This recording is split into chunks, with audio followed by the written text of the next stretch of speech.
Hey everyone, it's Haiphong. Welcome back to the channel. I'm going to talk about the Trump-Zelensky European leaders meeting that occurred at the White House on August 18th. Before I do, there's my son in the background. I know some of you have requested that you see him every once in a while. So there you go. There is my son, Eugene. Now, let's talk about this meeting, okay? Because it comes on the heels of what was absolute panic in response to the Trump-Putin summit in Alaska.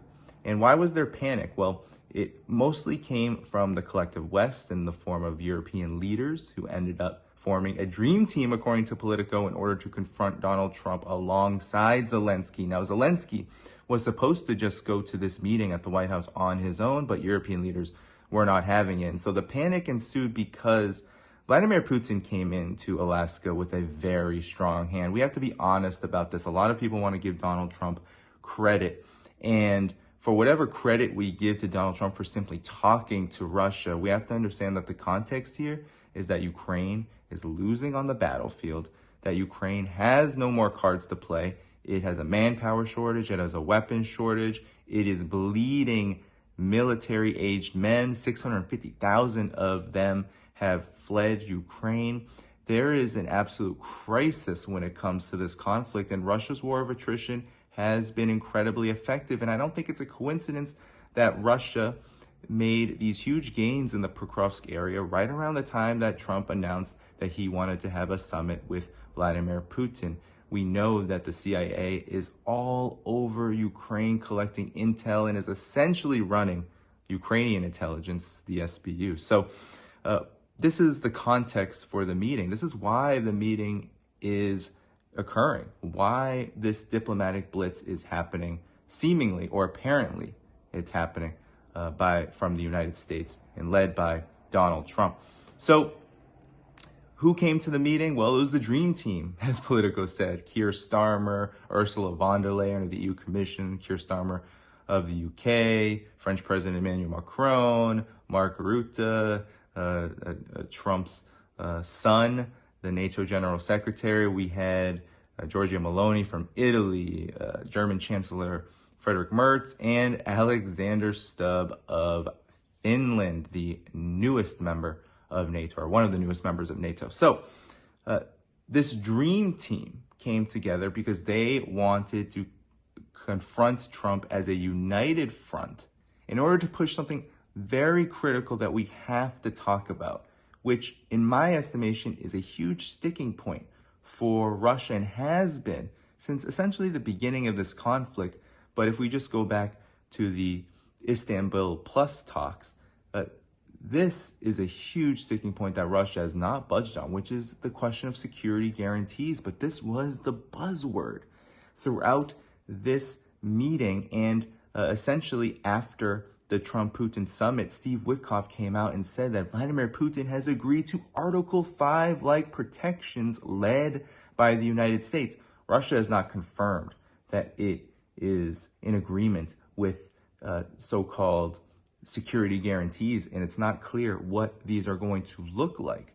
But we do know that Europe and the United States are discussing what these are going to be. And this was a huge topic of the conversation during the meeting. And there was a really important article by the Financial Times leaking some of the critical context of what happened in the lead up to this meeting and what Ukraine and Europe came prepared with to offer to Donald Trump in order to get these security guarantees and to define them. So according to the Financial Times, Ukraine came with a shopping list of $100 billion worth of U.S. weapons that are going to be financed by Europe. So Europe is going to buy the weapons.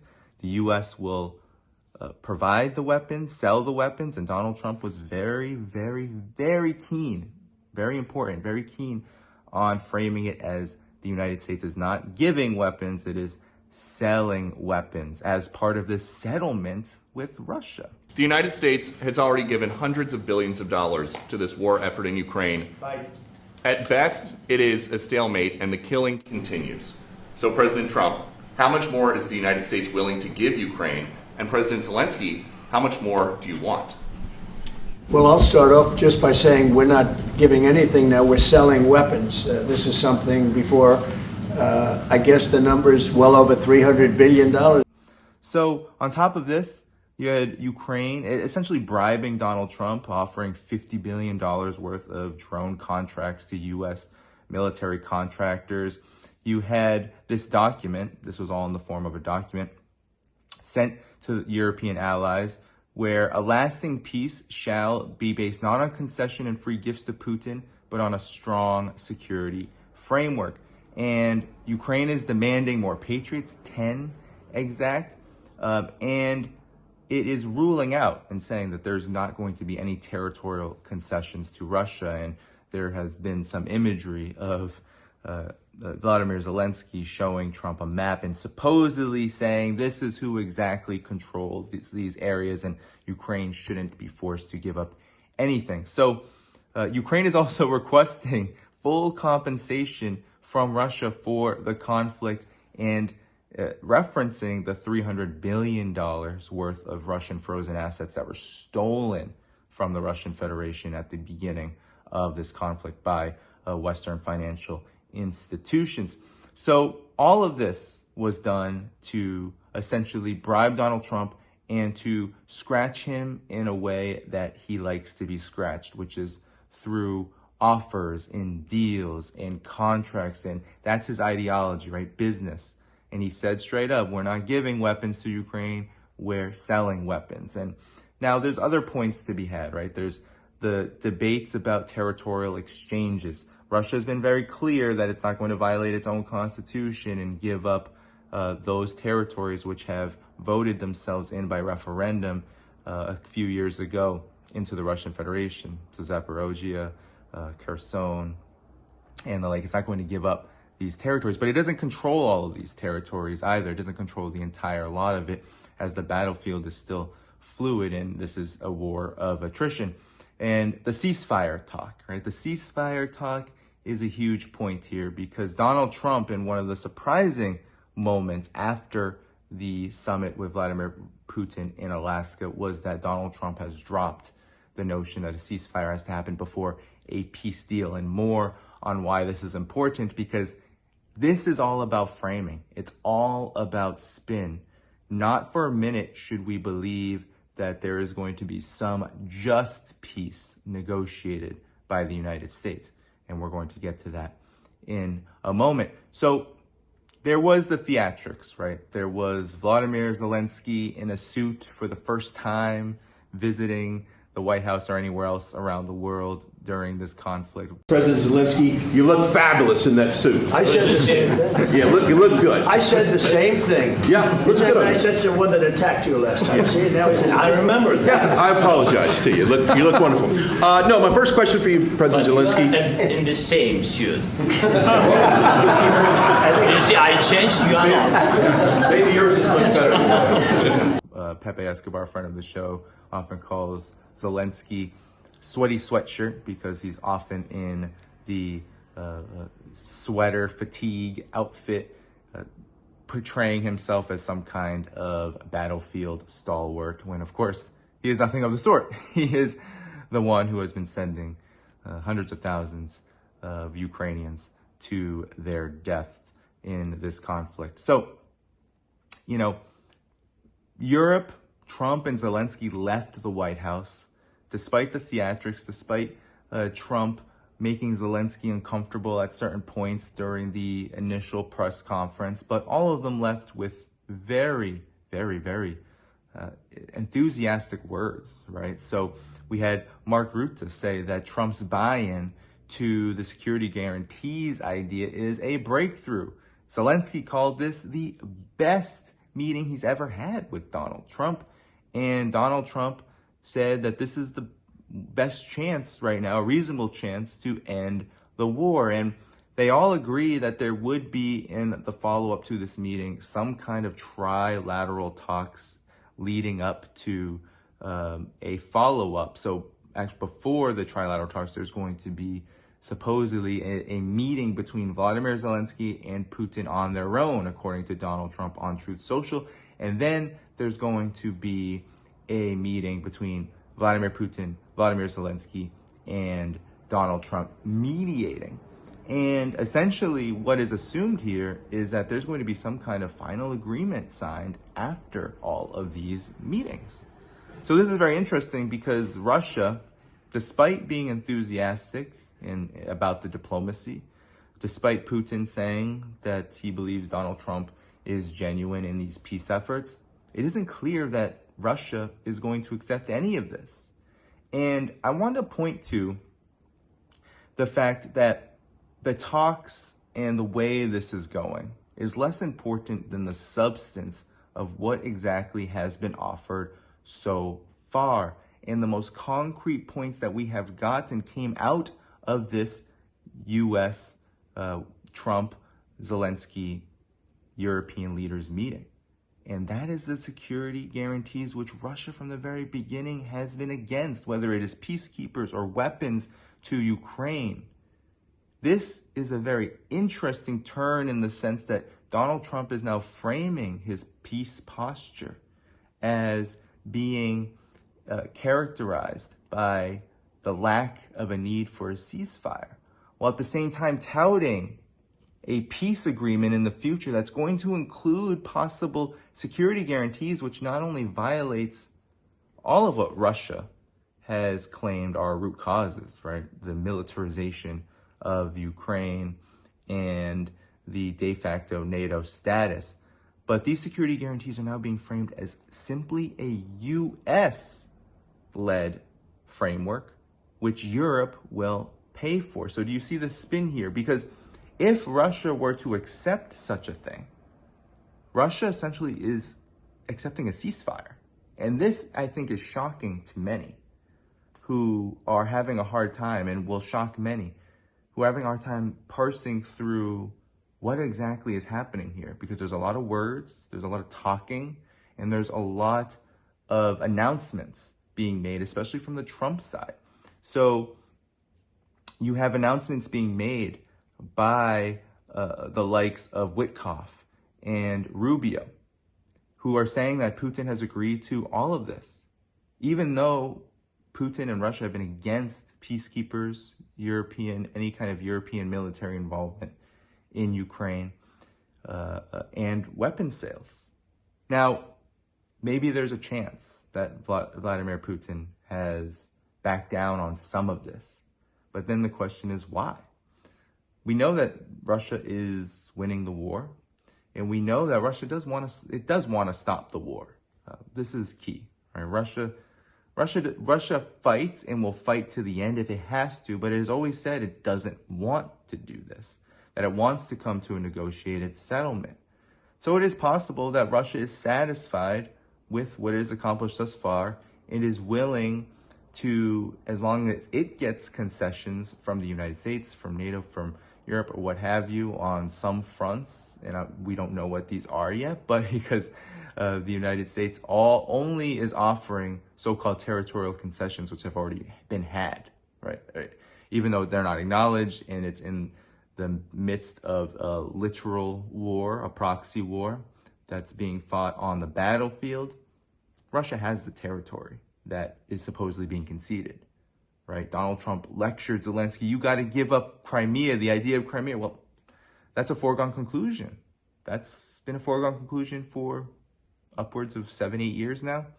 So this is the situation that I think we have to be very critical of, which is there's a lot of public relations branding, and I believe that Donald Trump is trying to push through quickly an agreement with Russia because of the dire situation that Ukraine is in. Ukraine desperately needs a breather. It desperately needs a pause. But a pause is still a ceasefire, but Trump is trying to sweeten the deal of what a ceasefire, or a peace deal as he's calling it, would look like by throwing in the fact that Ukraine and Europe and the US, they won't fight on the front lines anymore, right? They'll cease this, and that the NATO won't be a part of this, right? Donald Trump on Truth Social, no NATO by Ukraine anymore, right? And this kind of choppy grammar. But nonetheless, Donald Trump is being firm on no NATO membership for Ukraine. But if security guarantees are had, if Europe, and many people believe that Europe is pressuring this, I don't believe in the pressure campaign, Europe pressuring Donald Trump, Europe having Trump by the you-know-whats. I don't believe any of that. Europe is a vassal of the United States. It has been since the end of World War II. This is key history. When the U.S. became a superpower, what was Europe? It was a destroyed and it was forced to be a junior partner because it was destroyed. It had to be rebuilt, and they didn't have anything left to rebuild with.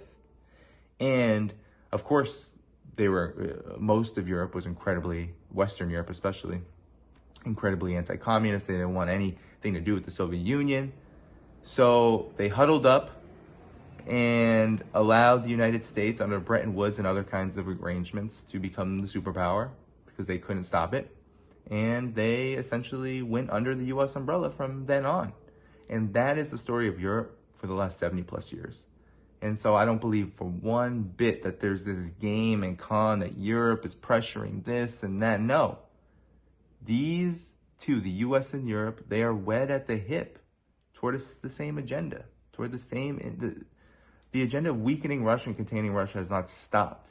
And this security guarantees narrative should be deep cause concern, but there are some deep contradictions here, right? Because we know that Europe and the United States, they don't really have much security left to give. The weapons have dried up.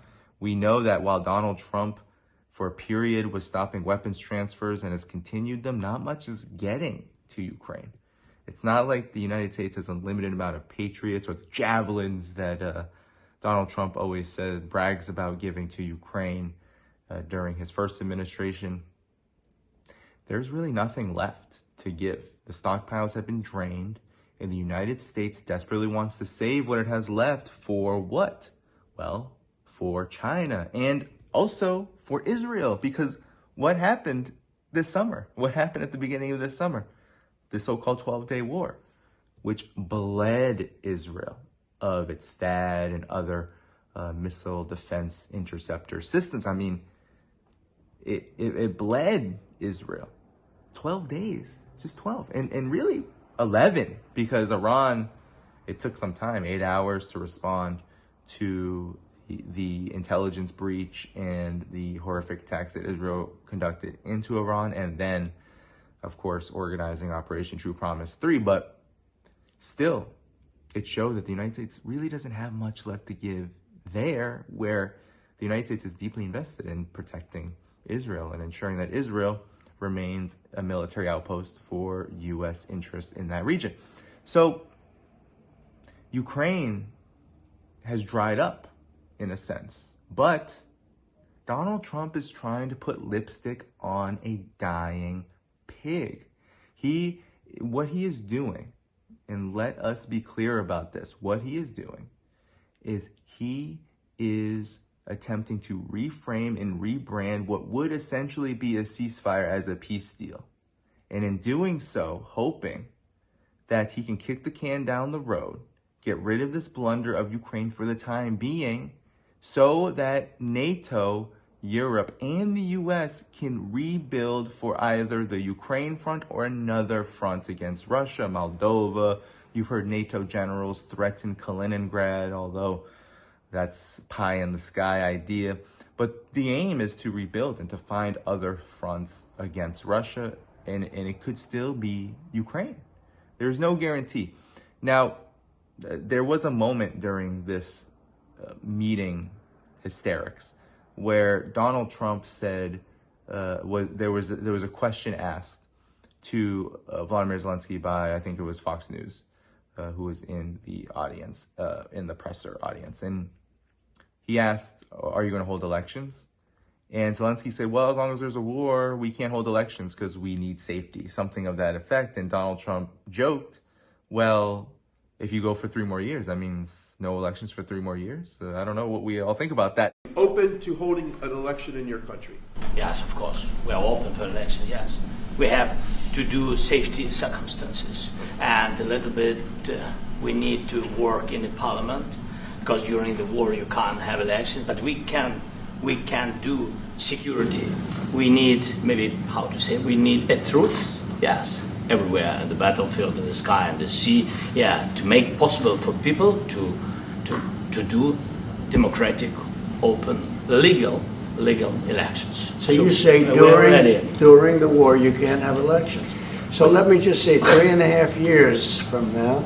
So you mean if we happen to be in a war with somebody, no more elections? Oh, that's good. I wonder what the fake You like this idea? Yeah. So there was a laughing moment, but it speaks to some deep problems that the U.S. created, NATO created. It created a proxy state, now a rump state, or what is turning into a rump state, which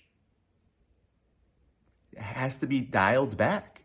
And if it's not dialed back, then the war doesn't really stop. And Mark Sloboda, a friend of the show, what does he say?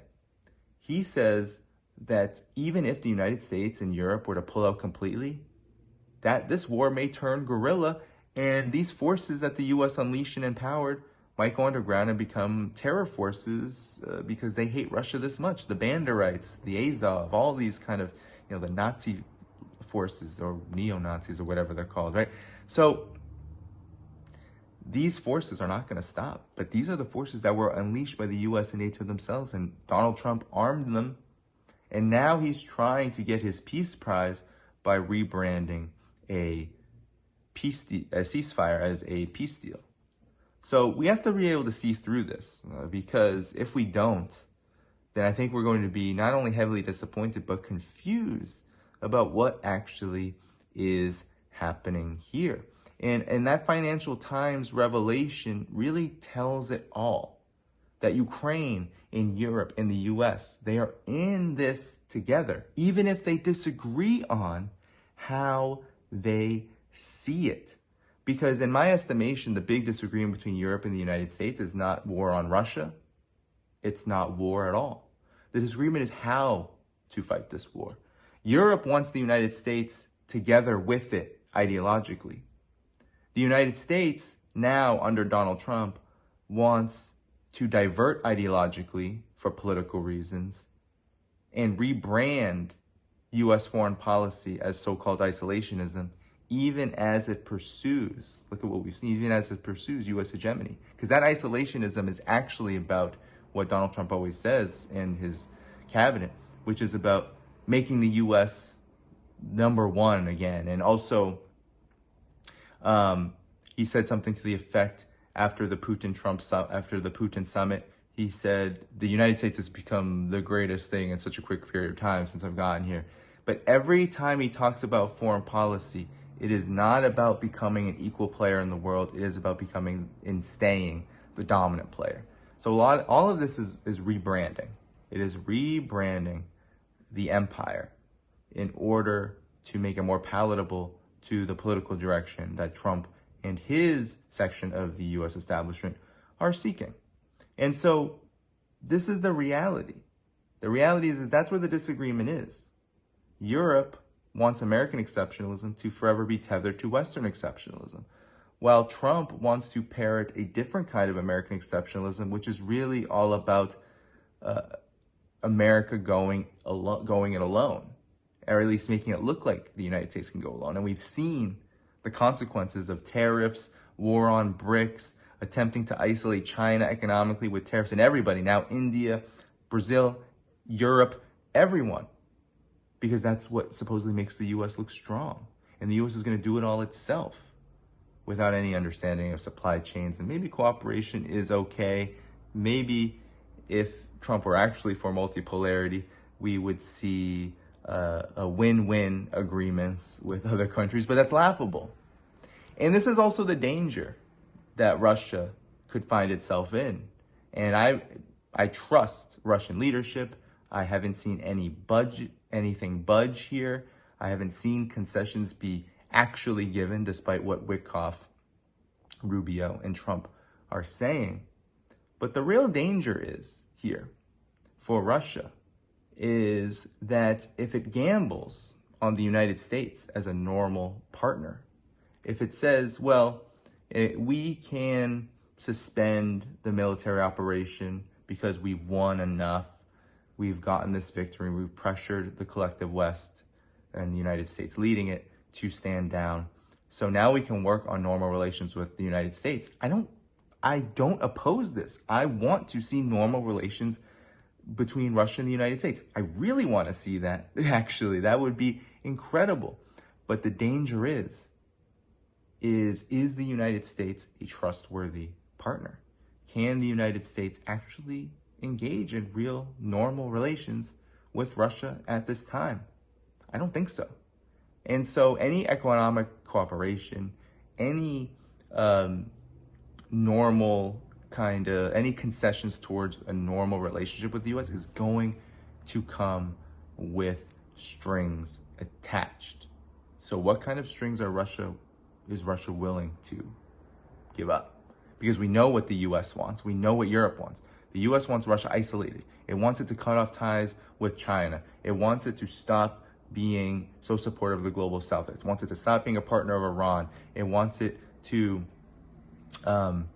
stop selling oil all over the world and helping regimes, quote unquote, that it doesn't like. It wants Russia to be a compliant state. It wants it to be compliant to U.S. diktats. That will always be the aim. It wants it to be a tool and a cog for its own imperial ambitions. So we have a lot of things to come. We have we haven't heard when this will happen. The trilateral summit and the summit beforehand is supposed to be between Putin and Zelensky. There's been a lot of hesitancy for Russia to meet with Zelensky at all during this period because, as they always say, the Russian leadership says, the conditions haven't been met.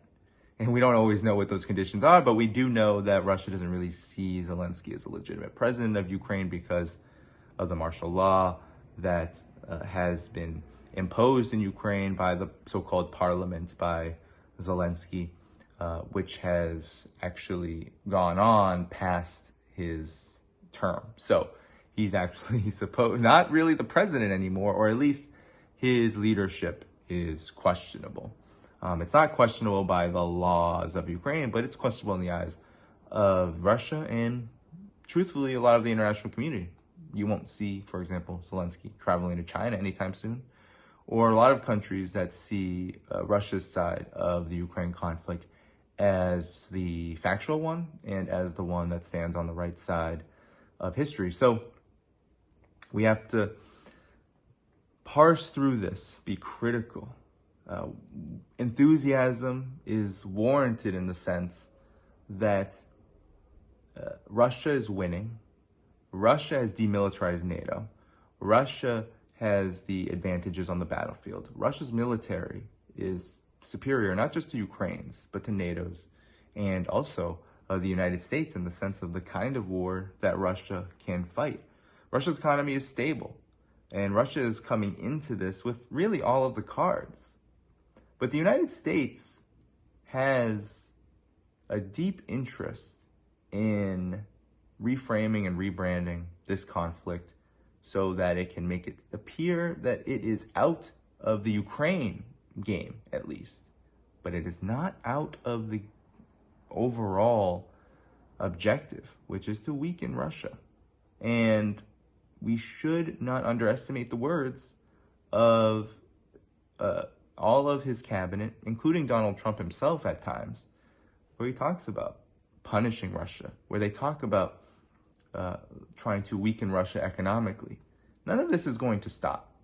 So while this meeting between Trump, the European leaders, and Zelensky is a reflection of what is a decaying war that has been lost by the collective West, we cannot let down our guard and believe that just because the U.S. is weak, just because the U.S. doesn't have the weapons, just because NATO doesn't have the weapons, just because the sanctions haven't worked, just because they're desperate to get out of this, that means they're not going to not only continue to fund and arm this conflict, which is literally what they're saying to us, that they're trying to find ways to arm Ukraine, to give security guarantees to Ukraine, but that they won't also find other ways to provoke Russia. And that is something the U.S. empire can still do. The U.S. empire can still provoke, it can still terrorize, it can still cause casualties and losses. And we saw that with Iran, we've seen this in Gaza, we've seen this in the Ukraine conflict. We see this over and over again, that the United States has the capability to destroy. It has the capability to cause damage. Doesn't mean it wins, but the damage is meant to grind the multipolar world down. And so if we support multipolarity, if we support the cause of peace, then we need to see through what is inevitably putting lipstick on the pig of a dying and collapsing empire and the ambitions that come with it.